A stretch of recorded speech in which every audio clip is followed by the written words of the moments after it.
All right, we are back, ladies and gentlemen. Oh my goodness, the channel's been dormant for like, I don't know, a week. I haven't been on the stream in a week, but I'm back. Welcome to another episode of What the FICC. I am Spencer Israel. That is Ian Cully, head of FICC at All Star Charts. Ian, long time no speak. How are Right. things in FICC land? All right, man. Good to have you back. Good to be back. You take a week and a half off and you forget how to do everything. But alas, I am here. And Ian, we should probably talk about energy today. It is in the news. This morning, we did have the CPI report for the month of August. And the headlines was that inflation increased more than expected. And the big culprit was energy. If you go into the report, you look at all the items. Actually, it was a mostly good report. A lot of items, most items, I should say, are continuing to experience disinflation. But pesky energy in gasoline prices up 10.6% year over year in August. Fuel oil up 9.1% year over year in August. So energy prices continuing to rise. So with that being said, or at least continuing to stay elevated. With that being said, let's take a look at the energy market and where things stand and how, if we're going to be paying more at the pump, maybe we can at least profit from this in a trade. So let's take a look. Exactly. That's the key here. And when we look at the charts, we've been highlighting energy for over a month now, almost 2 months. Energy prices have been rising.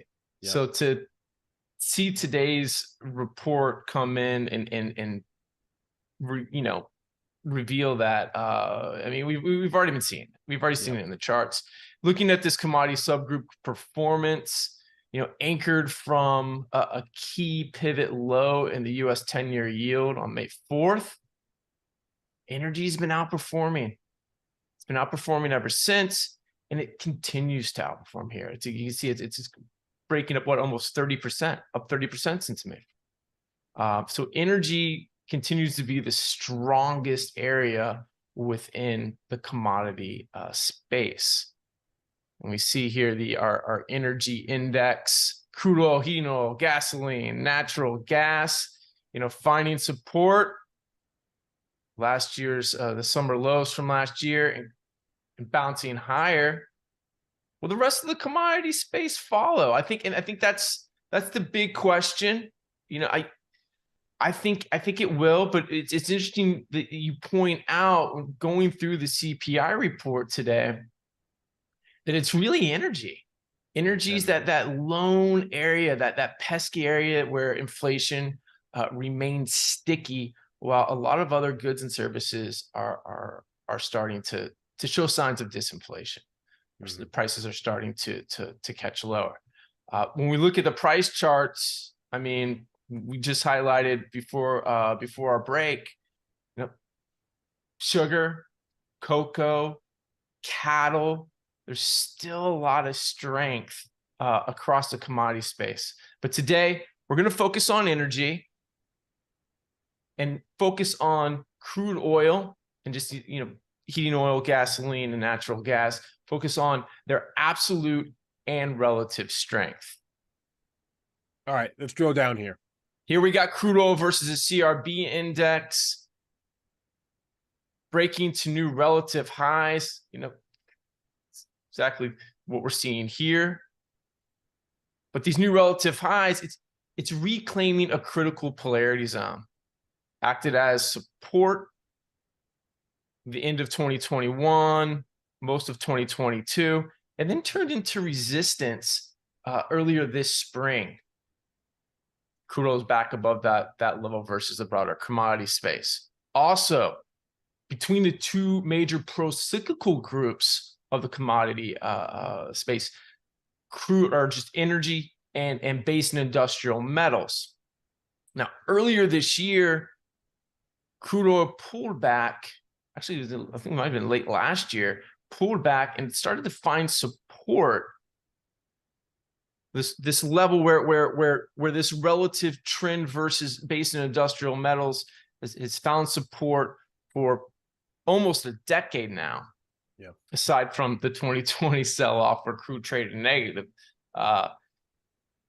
and has bounced and is starting to catch higher. So not only is energy outperforming the broader commodity space, it's also outperforming other pro-cyclical areas, other pro-cyclical commodities, other commodities that tend to do well as rates rise. Just confirming that energy is a space where we want to be. Yeah. Little oopsie here, our equal weight energy index. Breaking back above, why do you get rid of or exclude ethanol from this index? Because ethanol is kind of it doesn't trade as much, and I when I think of ethanol, it's so closely tied to corn and some grains than it is to crude oil, heating oil, and gasoline. So we take ethanol out of the equation and we get a very different picture. I think it's a more clear picture of what we're interested in, which is these contracts here. And what's interesting is we overlay crude oil, heating oil, and gasoline. Crude's taking the lead here. We've seen a lot of strength in heating oil over the past few months, which is really impressive. I think that has a lot to do with the demand that we're seeing here in crude oil. When we see demand, support demand in heating oil and gasoline, and the crude oil distillates support higher prices in crude. So keep an eye on gasoline. See if gasoline can catch higher here. It's definitely resilient. It's buyers are continuing to pound away at this resistance level here towards new all-time highs, or no, excuse me, new year-to-date highs. And here's a chart of heating oil. I just want to share this chart. I love this chart, Spencer, for a number of reasons. Mainly is that we got a violation of this multi-month downtrend line as momentum broke out of a bearish regime. It then hit an overbought reading on the 14-day RSI, signaling that the bulls were making contact. Bulls were taking control of this market. Now it's been a bullish regime over the past few months, and prices have steadily been grinding higher. So this is a big bullish data point for crude oil. Have we ever talked about which of these markets leads the others, or lags the others, or serves as a leading or lagging indicator? Not really. We haven't, and I look at these distillates not so much as leading or lagging, but as coincident. Okay. Kind of like the silver gold ratio for precious metals. That's risk appetite. Silver gold ratio indicates the risk seeking, the willingness, the risk seeking behavior, risk appetite of investors within the precious metal space. For crude oil, you want to see heating oil and gasoline, at least, not necessarily, it doesn't have to lead. It definitely, they don't tend to lag. You want to see them climb together. And that's kind of what we've seen here. And that's what I really like about this is off of these lows, gasoline, it hung in there. It didn't come back and retest. It bottomed first, right? And yeah, I don't have any clear data that suggests that gasoline leads. Yeah. But crude and heating oil over this past this period of the cycle have definitely bottomed together. But to see these all move up together is really what I'm looking for confirmation of the move in crude. Yeah, it's all just confirmation. Got it. Okay, so let's look at the individuals though, and get specifically technical if we can. Absolutely. Crude oil, when it was breaking down last year, it was a tough trade to take. It was a tough trade to sell.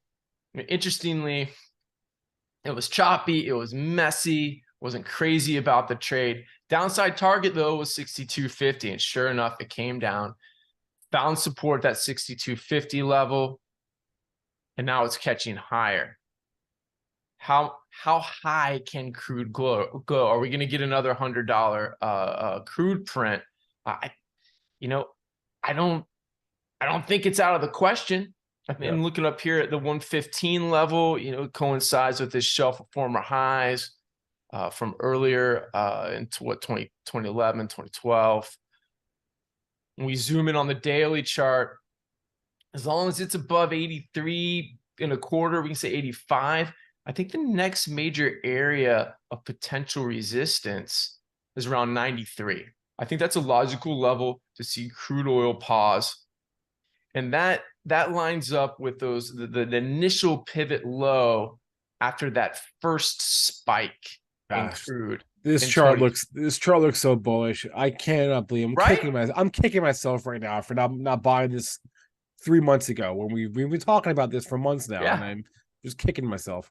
Do you remember the 74 level? Remember, 74 was our level in crude oil. It broke above that level, came back, retested, and off to the races. That's down here from May to July, that 8-10 week consolidation really kicked off the ultimate upside resolution from this much larger pattern. We tend to see that. Well, it doesn't always feel so good at the moment, Ian. You know what I mean? It doesn't feel so good at the moment. Why? I don't know. Imagine, you're watching this thing, it's August or whatever. Break above 83, cool. Oh, oopsie daisy, back down to 77. But here we are a few weeks later. I know, here we are a few weeks later, we're heading back up towards 90. Got really close to 90 earlier today. Front month contract. I mean, what's funny is I was looking at a map of just like gasoline prices, like just at the pump, across the US, and my antenna doesn't really go up until I see $4 a gallon, right? And gas is still, the average gas price is still below $4 a gallon for almost the entire country, except really California and Washington are the only states. And I guess, no, that's not true. I guess like the whole West Coast, California, Washington, Oregon, you can say like Nevada, Utah, Idaho, Montana, that whole part of the country. Gas is above $4 a gallon, but everywhere else, the East Coast, the South, a lot of the Midwest, gas is still below $4 a gallon, right? So to me, it's like the most psychological asset there is, because we all see the prices and big numbers on the side of the road. And I feel like people, I mean, at least my antenna is not perked up, and I'm just extrapolating here to assume that if my antenna is not perked up, I assume that most people's antennas also are not perked up until they see $4 a gallon or higher. And that would suggest that just there's more room to run here, because people don't start really paying attention until it gets above $4 at the pump, and then they start looking at the markets, and then it goes from there. That's just an assumption. I don't know if that's true, but I don't know. It sounds good to me. I mean, it's within my line of it's how I see it. I mean, where you live, gas is still below $4 a gallon. Where I live, it's below. Likewise. I mean, I'm in like I'm around like 3, according to this map at least. I'm around like 380. For my average. Well, you're right outside the city. Yeah. Well, where you are, it's the mid 3s according to the map as well. So, I don't know. We'll see. So, bottom line is, prices seem to be going up. We know that because that's what the charts say. So, yeah, there's still plenty of demand. Yep. I know the OPEC cuts, or was it Saudi cuts, have been a major story in terms of just a lack of supply or tightening of supply. The strategic reserves are really low. Nevertheless, I mean, positive economic data continues to come in, and there's just demand. So I don't want to fight this trend. I don't want to fight, especially something that's trending higher on absolute and a relative terms. And that's what's really important, is that crude oil is in energy. These are the best areas of the commodity space that remain buoyant. Commodities remain buoyant. Commodities, we've talked recently about commodities versus bonds. I mean, it looks like, commodities are ready to kick off another leg higher relative to bonds. That's another sign that, we're still in an environment where commodities are a viable asset to invest in. And if you're going to invest in commodities, the best place to be right now is energy, no doubt. All right, let's move away from the futures. We got some ETFs here to talk about, so let's start going through those, because this is probably the easier way for most people to actually invest in the space or trade the space. So I guess we'll start with the USO, which is, to my knowledge, I think it's the largest energy. It may not be the largest energy, but it's definitely the largest oil fund for sure. Yeah, absolutely. When I think of oil funds, this is it. Like, yeah. I don't think of many others. USO. We have some levels highlighted, very similar to the way we were looking here at crude oil. They're, extremely similar. I see 80, potential resistance coming in here up around, let's call it 86, 88, 90 area. Above there, though, I think path of least resistance is heading up towards 130. Those 2018 highs there. Yeah, that's a bit of a ways away, but I mean, that's what the FIBs say. What's that? That's what the Fibonacci say. That's what they say. All right, that's what they say. And what's funny is, well, I don't know, funny, but over the past year or so, as crude oil has really come off of its highs in early 2022, the energy stocks, XLE, has really remained buoyant. It's been consolidating sideways as energy or crude oil sold off. And the big question was, who's got it right? Is it energy? Is it the stock market, or is it the futures market? And what we're seeing is that it looks like energy had it right. Crude oil was just pulling back. It was a steep pullback, but that's what commodities do. Crude oil obviously digging in and catching higher, and now so are energy stocks. Here's a zoomed in look here, just focusing on XLE. Ooh. Great looking consolidation. This is a chart that I want to buy. You have this, of course, if and when it resolves higher, one of the decisive breakout here in XLE before getting long. We're going to highlight those levels. But I like the way this chart looks. This is a nice ascending triangle. Ascending triangles have a bullish bias to them, as descending triangles have a bearish bias. Let's see if this one breaks out based on the evidence. I want to err in that direction. And here's XLE. I got a couple different. This is a weekly, right? That the last one was a daily. This is a weekly. Okay. Right. This is a weekly. So zooming out here and anchoring from that swing from the 2018 highs down to the 2020 lows, we get a Fibonacci extension around 112, 110, kind of in that ballpark, which makes sense to me. If we get, break out above this 95 level here in XLE, I think $100 roll makes sense for XLE. What's funny is when I look at this chart, it reminds me of the 30-year yield. They look so similar. Both pulled back, retested those 2018 highs, and are now beginning to catch higher. A lot of charts out there across the equity and commodity space tend to look like this. And zooming in here, got the 30-year over the XLE. Are they going to move higher? And this kind of gets into, are rates catching higher? We have to wait and see, but the evidence suggests that they most likely will.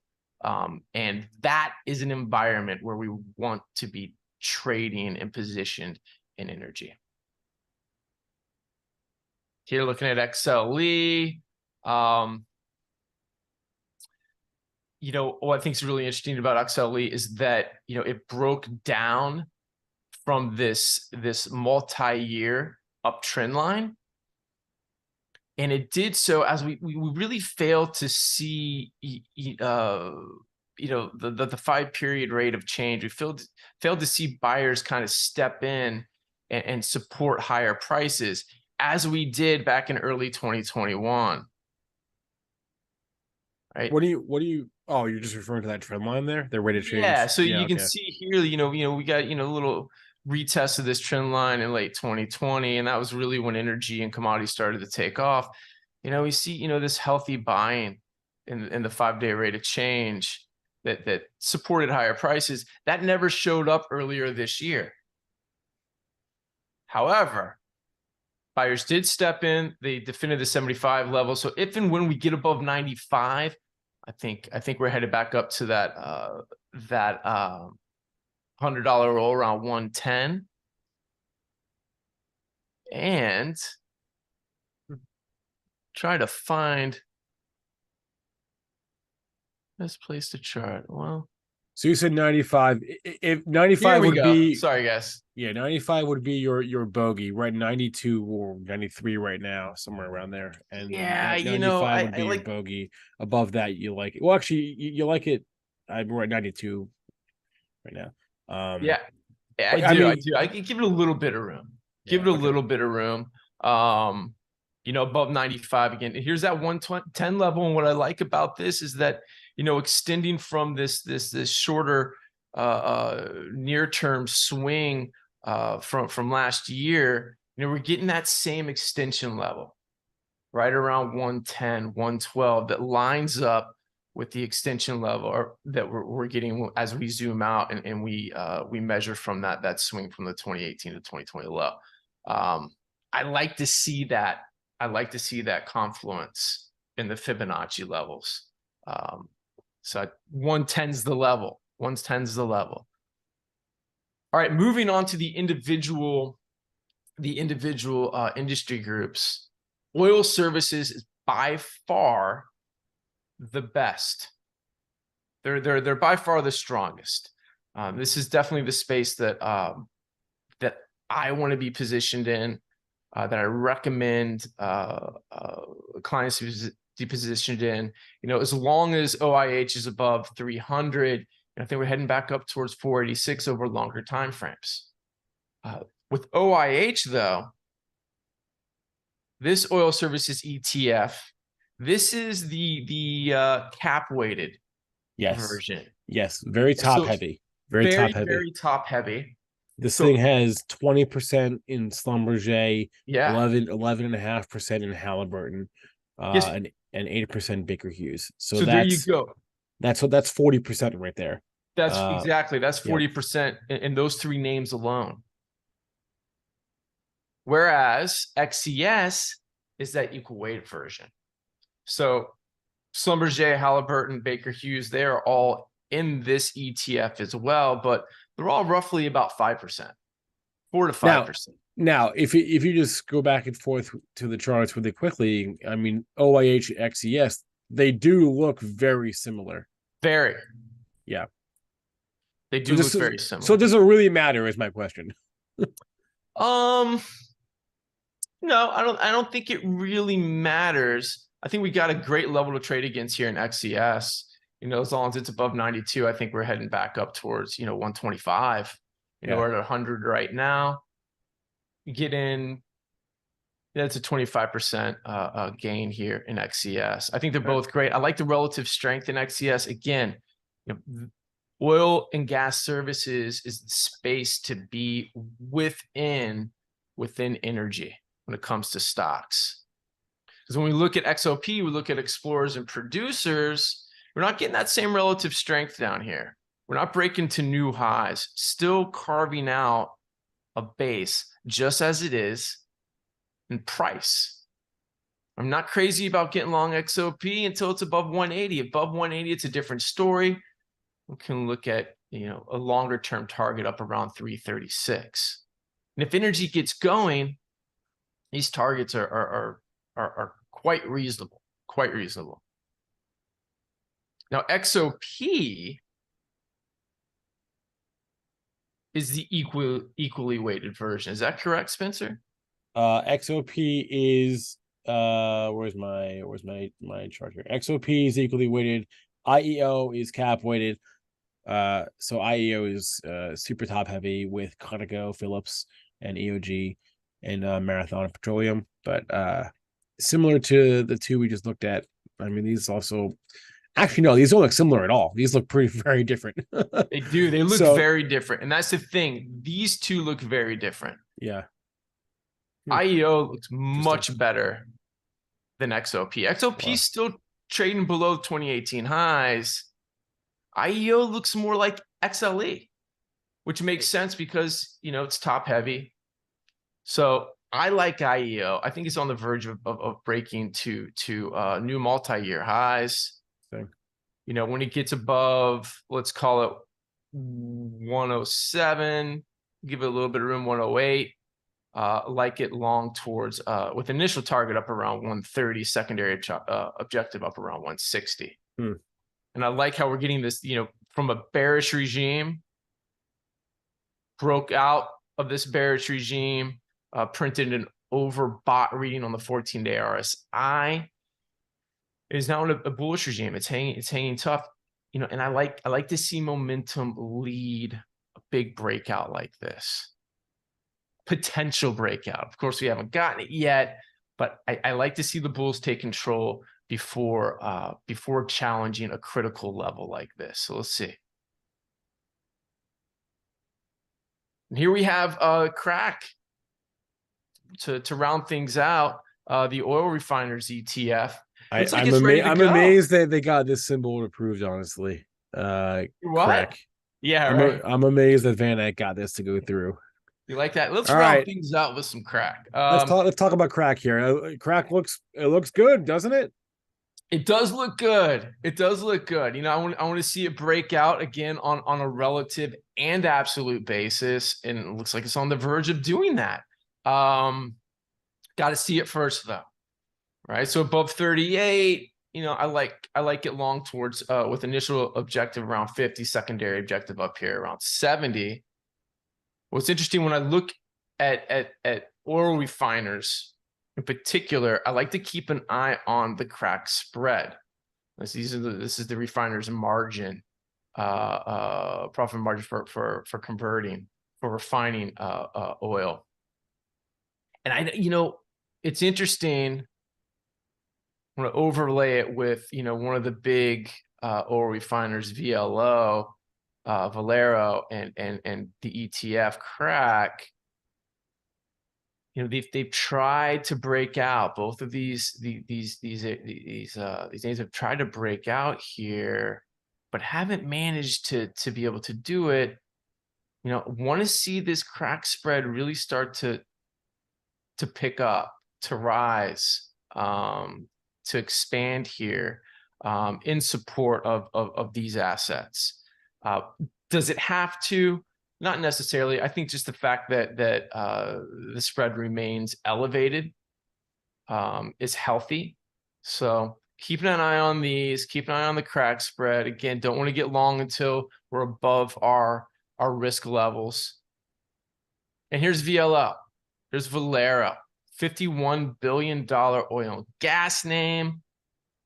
Almost there, above 150, like it long towards 186. Secondary objective all the way up near 300 at 280. It's in a bullish regime on the weekly chart. I like it. I like it. You know, and it's close. And I think it's going to be extremely constructive to see these other areas outside of the oil and services names start to catch higher. You know, we're seeing that though. We're seeing some E&P names that look really good. I know we're long Pioneer, long Phillips, long Marathon Petroleum. Yeah. So to summarize this entire conversation, within the whole commodity, I mean, universe, you like energy the best. And within the energy universe, specifically, you like oil and gas services Yes. over oil exploration and production. And the refiners. Yes, absolutely. Yeah. At the ETF level. Oil and gas. Yeah, at the ETF level, right? Oil and gas services. We're talking OIH. We're talking XES. Yes. Over XOP, for example. Yes, correct. We're talking Okay.